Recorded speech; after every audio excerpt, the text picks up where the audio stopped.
างบุคคลขนาดเนาะโดยเฉพาะคนลาวเฮาเองเวลาบ่าวพรวิไลลงคลิปไปตักเตือนให้สังคมลาวเฮาให้มีความจบงามหลักๆก็จะเป็นแม่ย่าแม่ยิ่งที่ว่าจะเอาพวกคนต่างชาติหลักๆก็จะเป็นเอาพวกคนจีนเนาะ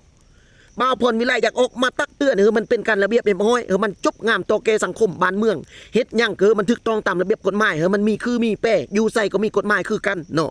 แล้วมีบางบุคคลคนลาวเฮาเองเนาะยังเขียนคอมเมนต์บ่าวพรวิไลว่าเจ้าบ่ต้องปากเจ้าบ่ต้องเว้าเจ้าบ่ต้องปั่นป่วนเจ้าบ่ต้องสร้างกระแสจักน้อยมันจะมีผลกระทบใส่กฎหมายบ้านเมืองจีนหรือว่ามันจะไปต่อต้านรัฐบาลจีนเนาะเว้าให้ค่อยแล้วมือได้ค่อยเว้าเกี่ยวกับรัฐบาลจีนแม่นคำได้หูแตกช่องหูนี่ฟังดีๆแม่ค่อยได้เว้าเกี่ยวกับรัฐบาลจีนแม่นคำได้แม่นตัวได้ค่อยเว้าบางบุคคลที่ว่าเอาเมียอยู่ลาวไปอยู่ประเทศตัวเองแล้วไปแล้วเฮ็ดแนวบ่ดีทับตียี่ยองกำปั้นยันมือจนเลือดตกอย่างออกนากำนาซ้ำนาเนานานุ่มจนให้จนห้องหาพ่อหาแม่คอยเว้าเกี่ยวกับอันนี้แม่นคำได้คอยเว้าเกี่ยวกับรัฐบาลจีนคอยต่อต้านรัฐบาลจีนแม่นคำได้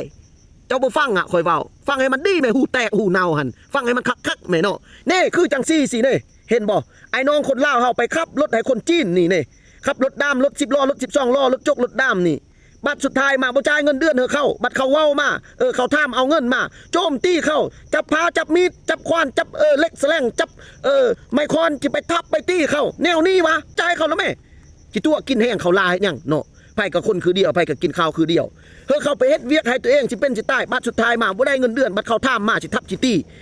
แบกควานแบกคอนแบกจกสิทับสิตีสิฆ่าสิตายเขาแม่นสิจ้างเขายังคันบ่มีเงินเนาะบ่แม่นเห็นเหตุการณ์เดียวนี้เนาะในระยะผ่านมาปีกายปีก่อนนี่ก็เห็นมาหลายเลยอันคนจีนสิตีคนลาวย้อนเรื่องเงินเดือนนี่บ่ว่าแต่โชเฟอร์รถบ่ว่าแต่จะเป็นพนักงานอยู่ห้องลาห้องการหรือจะเป็นกรรมกรเฮ็ดเวียกอยู่สถานที่ใดก่อสร้างเคยเห็นมีเหตุการณ์มาหลายเทื่อหลายครั้งแล้วอันคนจีนสิตีคนลาวย้อนเกี่ยวกับทำเอาเงินเดือนแล้วบ่อยากจ่ายเงินเขานี่มีหลายเหตุการณ์แล้วเนี่ยเป็นแนวนี้ละบ่เนาะ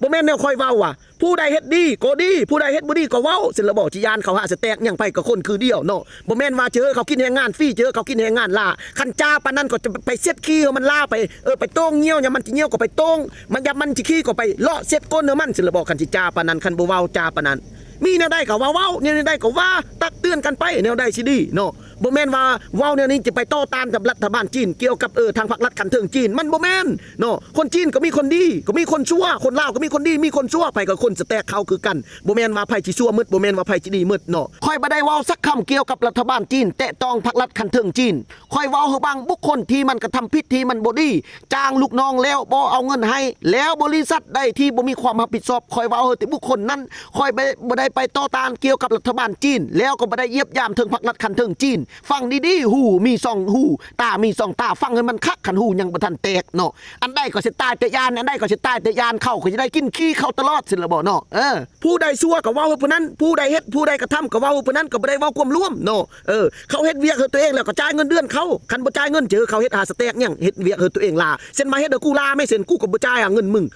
มาเฮ็ดกูลามั้ยกูสิจ้างมึงขุดคุมขี้กูพุ่นน่ะกูเบ้อน่ะเงินมึงน่ะเนาะคันสิจ้างกินแรงงานฟรีคันสิเขาเฮ็ดกินแรงงานฟรีแนวนั้นไกลเกิดไกลแดนคันบ่มีเงินก็บ่ต้องจ้างคันบ่มีเงินก็บ่ซอกพนักงานไปเฮ็ดเวียกให้ตัวเองเนาะมีเงินกุ้มจังจ้างมีเงินจังซอกพนักงานไปเฮ็ดเวียกให้ตัวเองบ่แม่นว่าเขาขับรถสิเป็นสิตายมีความรับผิดชอบสูงเด้โชเฟอร์เนาะบ่ว่าที่โชเฟอร์รถจกโชเฟอร์รถดำ12ล้อ22ล้อ24ล้อ28ล้อเนาะรถขนาดใหญ่รถบรรทุกเนาะผู้ใดก็มีความรับผิดชอบหมดยานต่ำคนตายยานเหยียบตะมูตะมายานรถเปยานรถเพเนาะยานรถตกห้องยานรถตกเหวยานหัวหน้าจิดายานหัวหน้าสิตัดเงินเดือนบัตรสุดท้ายเฮ็ดความงามความดีมาบัตรฮอดท้ายเดือนมาถามเอาเงินปลูปลีเฮ็ดมายุมาหยะบัตรเขาว่าแบกคอนแบกจกแบก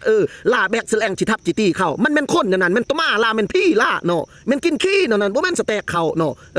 เด้อทุกคนเนาะแม่นบ่แม่นคอยเว้านี่ทึกบ่ทึกให้ทุกคนฟังเบิ่งคันท้าคอยเว้าผิดประการใดก็ขอโทษขออภัยถ้าผู้ใดมีความคิดเห็นแนวใดต่อคลิปนี้หรือคอยเว้าไปนี้ให้คอมเมนต์มาทางใต้คอมเมนต์เนาะขอบอกขอบใจพี่น้องที่สนับสนุนบ่าวพรวิไลยาดีตังส่งทุกมือนี่เฮ็ดขายเรื่อยๆเกือบบ่ทันเฮอลูกค้าบางคนก็จมบางคนก็ด่าว่ายาคอยสร้างคือบ่ได้บ่าวพรวิไลบ่ทันเฮ็ดเพราะว่าลูกค้าผู้ใดเอาไปกินมันก็ดีหลายแล้วทุกคนสั่งไปเรื่อยๆเนาะพี่น้องเนาะเอาซ้ำนี้ล่ะพี่น้องขอขอบใจที่กดไลค์กดแชร์และกดติดตามขอขอบใจ